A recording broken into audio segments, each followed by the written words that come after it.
So if you're considering starting a calming room, there are some initial concerns that your staff's going to have. The first one is always going to be staffing. People want to know, this is a new area, a new responsibility. How are we going to handle it?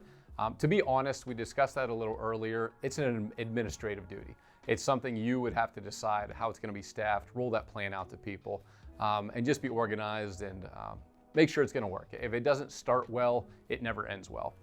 The second thing is teachers in our district had concerns of overuse or abuse of the space. They didn't want kids to depend on this. There were questions, will I act out just to get to go to the calming room?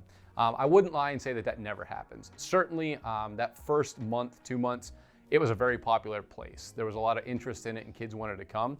We intentionally brought kids here to avoid that need to get to go to the calming room. Something you have to remember is this is not a space that we come to because of one bad decision.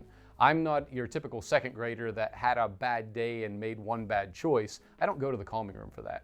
I come here whenever we see a pattern of emotional trauma, whenever it's difficult for me to regulate myself. So it's very intentional and purposeful for those that need it. So there really isn't abuse, especially if it's planned well and all kids know that anyone can go anytime. It is a great space. There's a lot to do here, but kids don't choose to isolate and go places alone. They love being in classrooms.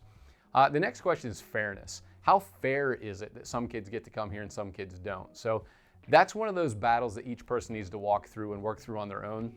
Look at it more as a service or a strategy to deal with something that we're having trouble with.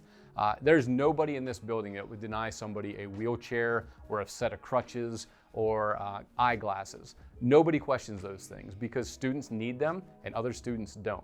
Think of a calming room as the same. This is a space that helps people get through certain problems. You may need it and I may not.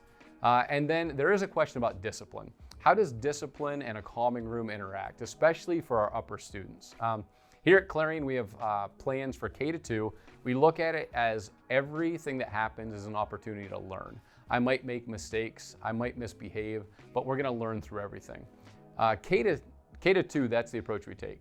3 to 6, there is discipline involved. If I've made poor decisions and they've led to certain consequences, we'll get there, but we have to work through the situation first.